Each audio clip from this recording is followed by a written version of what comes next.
Yeay. Oh jamaah. Yeay. Alhamdulillah. Alhamdulillah jamaah masih di Islami Tinda. Dan untuk jamaah yang baru bergabung hari ini kita sedang membahas tema harga diri laki-laki adalah bekerja. Masya Allah.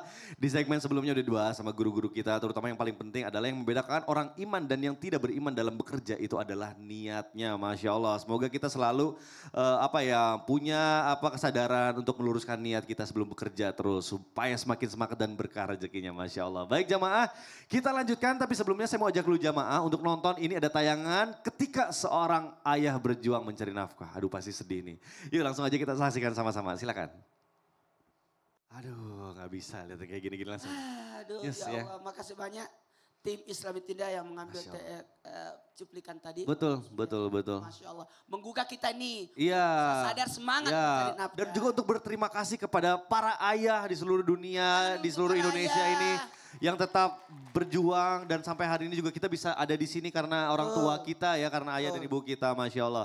Nah Ustadz, sekarang yang aku mau tanyakan adalah bagaimana nih Islam memandang laki-laki yang mau bekerja meskipun berat dijalani gitu ya demi menjaga harga diri dan untuk menafkahi keluarganya. Nah ini mohon penjelasannya guru, silakan. Makasih banyak. Izin Prof dan Doktor. Amin, Doktor. Kan sudah MA menuju Doktor. Dan Ustaz Faris Prof. Buat semuanya.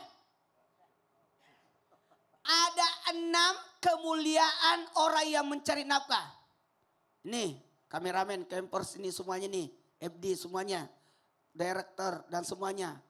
Semuanya yang bekerja termasuk yang di rumah. Yang siap-siap bekerja.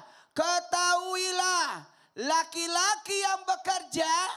Apalagi posisinya sudah menjadi suami. Menjadi ayah. Karena ingat orang bekerja satu. Untuk menghilangkan kehinaan. Tidak berharap sama orang. Orang bekerja untuk memenuhi kebutuhannya. Orang bekerja naik lagi levelnya.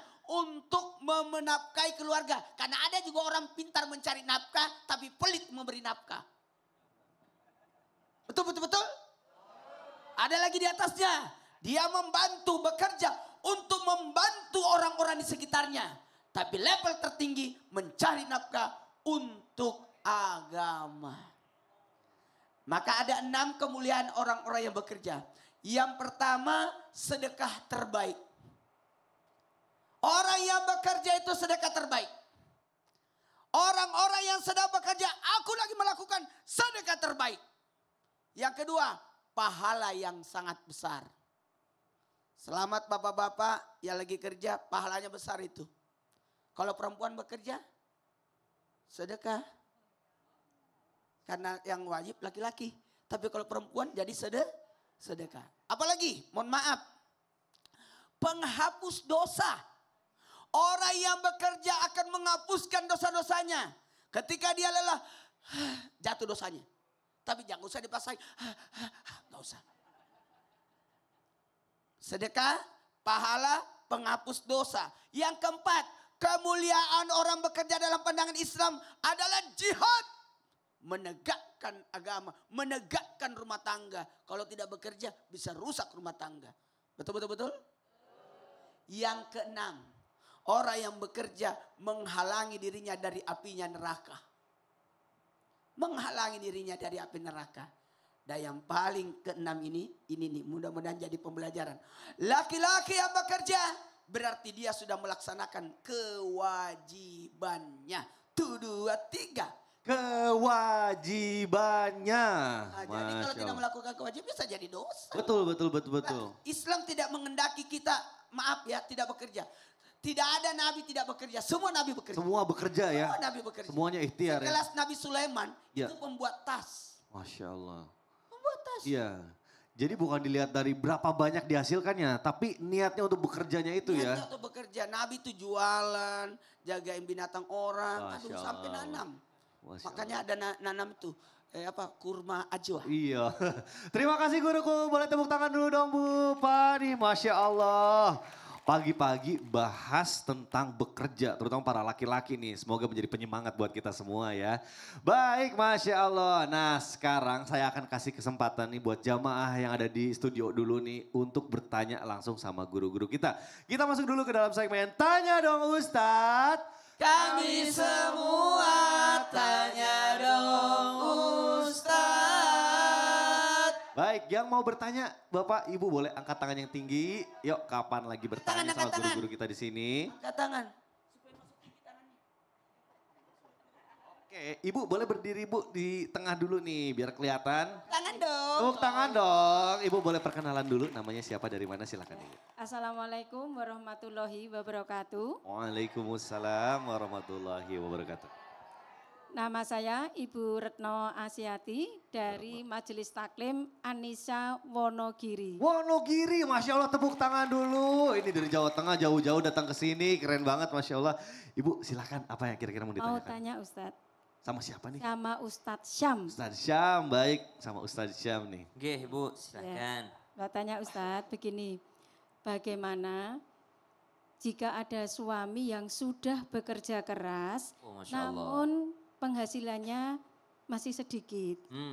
Nah, sering juga dibanding-bandingkan dengan orang lain, bahkan dibanding-bandingkan dengan istri karena istrinya punya penghasilan yang lebih, Ustadz. Waduh, dibanding-banding Ya. ke ya. Lalu bagaimana untuk menjaga harga diri dan kesabarannya? Terima kasih Ustadz. Waduh, terima kasih. Bisa saya nyanyi? Bo, Ojo dibanding. royalti. Itu judulnya. baik. Ibu boleh duduk, silakan. Terima kasih pertanyaannya, bagus sekali. Ustaz Syam, mohon langsung dijawab. Baik, terima kasih Mas Mikdad. Tapi guru kami Satu Waris Sat Maulana, para alim ulama yang dimuliakan Allah Subhanahu wa taala. Ada seorang laki-laki yang sudah menjalankan kewajibannya sebagai seorang suami ataupun sebagai seorang ayah, wabil khusus sebagai seorang yang diberikan amanah oleh Allah Subhanahu wa taala. Kemudian ternyata daripada hasil ikhtiarnya, penghasilannya memang digariskan sama Allah segitu-gitu aja. Subhanallah. Maka dia pun akhirnya dibanding-bandingkan sama keluarganya. Si istrimu aja baru kerja seminggu, dia live aplikasi ini penghasilannya jauh lebih besar dibandingkan engkau yang kerja selama 2 bulan, 3 bulan. Subhanallah. Lalu bagaimana cara menjaga diri agar tetap bersabar, wabil khusus sabar agar tidak terjerumus sesuatu yang haram, agar tidak terjerumus sesuatu yang disebut kata Nabi sabilis syaitan, jalannya syaitan. Suatu ketika para sahabat berjalan dengan Nabi SAW radhiyallahu anhum ajma'in. Mereka pun melihat ada seorang laki-laki yang bekerja keras sekali, bekerja dengan giat. Lalu sahabat ini bilang ke Nabi SAW, ya Rasulullah, andaikan orang itu ya, dia bekerja untuk jalan Allah, itu pasti pahalanya besar sekali. Seandainya dia pakai kekuatannya itu di jalan Allah, maksudnya mungkin begini, kalau sekarang ada orang bekerja bersih-bersih, lalu ada orang mengatakan seandainya masjid dia bersihin pasti pahalanya banyak. Lalu apa jawaban Nabi SAW? Jangan seperti itu. Kalau dia bekerja untuk menafkahi anak-anaknya, maka fahuwa fisabilillah, itu sudah jalan Allah. Kalau dia bekerja untuk menafkahi orang tuanya yang sudah tua, fahuwa fisabilillah, maka itu di jalan Allah. Kalau dia bekerja untuk menjaga dirinya dari meminta-minta, maka itu fahuwa fisabilillah, maka itu dasabilillah. Jangan mengatakan sabilillah itu hanya di masjid, jangan katakan sabilillah itu hanya di pondok pesantren misalnya, jangan katakan hanya di majelis ilmu, tapi mereka semua itu fahuwa fisabilillah. Lalu Nabi katakan yang keempat inilah yang sabilis syaitan. Yang mana itu? Kalau dia keluar rumah bekerja cari nafkah tapi untuk tafakhurun, untuk berbangga-bangga. Yang penting saya punya jabatan, capek saya dibanding-bandingkan sama suami orang. Oh ini bahaya ini. Watakathurun, hanya untuk menumpuk pundi-pundi daripada rupiah. Maka fahuwa fisabilis syaitan, maka dia di jalan setan. Maka jangan sampai kita membuat pasangan kita akhirnya salah niat ketika bekerja. Kenapa? Karena kalau cuma mencari penghargaan, biar saya tidak dibanding-bandingkan, akhirnya tidak di jalan Allah dong. Betul ya. Jangan sampai gitu ya pasangan kita justru yang jadi membelokkan niat kita gitu ya. Subhanallah. Karena dibanding-bandingkin itu ya. Apa ciri-cirinya orang yang bekerja hanya untuk kebanggaan? Apa tuh Ustadz? Biasanya pas mau masuk bayar. Oh aduh. Kita Mana sering terjadi lagi. Waduh. kita kan bekerja cari duit, Iya. masa ngasih duit? Tapi biasa di depannya ada yang kayak gitu dulu, berarti itu nggak baik caranya ya. Paham. Buat yang tahu-tahu aja. Baik, boleh tepuk tangan dulu Ibu. Mudah-mudahan terjawab ya, pertanyaannya bagus sekali, banyak mewakili jamaah yang ada di rumah juga. Ya, dia bertanya bukan Mewakili kan, mewakili untuk orang. Nah itu tapi mewakili juga pertanyaan yang ada, pasti jamaah juga, duh pengen nanya ini nih sebenarnya. Nah baik, tadi kita udah kasih kesempatan untuk bertanya untuk jamaah yang ada di studio. Sekarang saya akan kasih kesempatan untuk curhat nih. Masya Allah curhat langsung sama guru-guru kita. Baik kalau gitu langsung aja kita masuk ke dalam segmen Curhat Dong Ustadz. Iya, kami curhat. Baik untuk ibu, untuk bapak yang mau curhat boleh angkat tangannya yang tinggi. Tangan lagi. Oke, tadi sisi sebelah kanan, sekarang saya akan kasih sebelah kiri deh. Tadi mic-nya di mana ya? Mana itu? Mana mic-nya ya? Ibu, wah ibu mau sulap ya Bu? Diumpetin dulu. Belum dibalikin. Ibu, boleh saya kasih kesempatan untuk curhat, boleh berdiri di tengah-tengah kami. Hati-hati Ibu. Hati-hati Bu, jangan loncat. Ibu boleh perkenalan dulu dan saya minta Ustadz Maulana dan juga Ustadz Faris boleh berdiri di tengah-tengah kami. Boleh Ibu perkenalan siapa namanya dan dari mana? Oh ya. Ya bismillah. Assalamualaikum warahmatullahi wabarakatuh. Waalaikumsalam warahmatullahi wabarakatuh. Saya Ibu Nua dari Majelis Taklim Anissa Wonogiri. Tepuk tangan dong. Wonogiri, Masya Allah. Silakan Ibu. Saya ingin bertanya Ustadz mengenai fenomena yang terjadi di kota saya di Wonogiri. Apa tuh Bu fenomenanya Bu? Ini sampai masuk di media sosial. Waduh. Karena ini ada seorang istri yang menceraikan suami karena dia telah berhasil menjadi PNS. Padahal dulu sang suami sudah menyekolahkan hingga sarjana, akan tetapi setelah dia menjadi PNS dia menceraikan suaminya karena merasa lebih tinggi derajat. Kenapa itu dicopot Ustadz? Bentar-bentar Bu, ini ada aja ke Ustadz Maulana itu. Biar apa dicopot sepatunya? Kenapa Ustadz jangan ngambek? Baik lanjutkan aja Bu. Ya, begitu. Bagaimana menurut pendapat Ustadz? Karena sejak awal mereka sudah berjuang bersama, akan tetapi setelah istrinya sukses dia malah meninggalkan suaminya. Tega banget. Ini serius Ibu ya? Beneran ya? Beneran ada di media sosial. Udah disekolahin padahal sama suaminya nih. Iya, pendidikannya. Iya. Pas udah jadi PNS malah diceraikan suaminya. Iya, betul sekali. Ustadz kenapa Ustadz? Saya itu memerankan sebagai suaminya. Oh gitu. Hati kita itu udah diongkosin, disekolahin, pas jadi PNS diceraiin. Kesel juga ya. Baik. Dulu deh. Baik Ustadz Faris silakan. Masya Allah ya. Saya pesan 3. 3 hal. Pertama jangan sombong. Ya.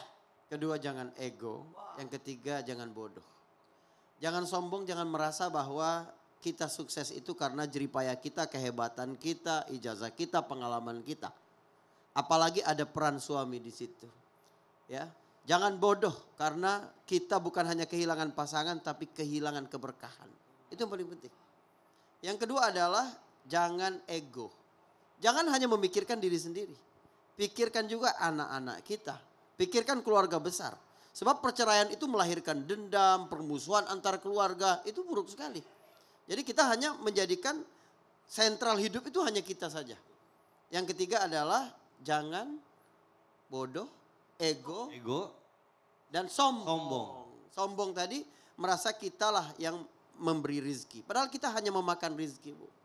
Jangan sampai PNS itu hanya status sementara. Tapi kita akan bawa keluarga ke surga. Kita akan bawa sakinah ke surga. Sebab begitu kita merobek keutuhan rumah tangga, lukanya akan kena kemana-mana termasuk ke anak kita. Masya Allah, bagus sekali. Baik selanjutnya Ustadz Maulana, mohon untuk menambahkan. Wah laki banget nih, siap nih. Tegas nih pasti nih. Kepada semua wanita, ketahuilah atas apa, betul tadi kata Ustaz Faris, atas apa yang kau dapatkan pasti ada andil suami di dalamnya. Minimal restunya, minimal izinnya, apalagi biayanya. Sekalipun biayamu, sekalipun dirimu yang sekolah, sekalipun ongkosmu, tapi kan dua yang ada di situ, ridhonya dan izinnya. Tidak boleh wanita keluar rumah tanpa seizin suami kan? Bukankah itu sudah dikorbankan itu? Maaf, sadar. Sudah melakukan kezoliman. Tuh 2, 3. kezoliman. Bahkan bercampur dengan kedurhakaan. Tidak bisa wanita masuk surga. Jangankan masuk surga, mencium baunya surga pun tidak akan mungkin. Jikalau menyakiti perasaan suami. Hati-hati loh. Hati-hati. Dan mohon maaf, wanita tidak akan bisa menceraikan suami sebenarnya. Yang adalah hulu. Pengajuan sebenarnya. Dan sebaiknya yang seperti ini harus disadarkan. Ada namanya mediasi untuk disadarkan. Dari mana? Itu yang begini ini kan dia terlena ini. Lagi jumawa. Harusnya betul tadi kata Ustaz Faris. Disadarkan lewat sombongan, kebodohan, ego. Ini yang tiga ini. Baik. Ibu terima kasih ini pertanyaannya karena juga dari kasus yang memang berkaitan sama tema kita di pagi hari ini ya. Ini juga mengajarkan kita untuk apa tadi dari guru-guru kita supaya kalau lagi di atas itu jangan sombong. Baik. Jamaah jangan kemana-mana karena setelah ini kita akan lanjutkan lagi mengenai tema kita di pagi hari ini yaitu harga diri laki-laki adalah bekerja. Jadi tetap di Islam Indah. Jamaah, jamaah, alhamdulillah. Tepuk tangan buat ibu.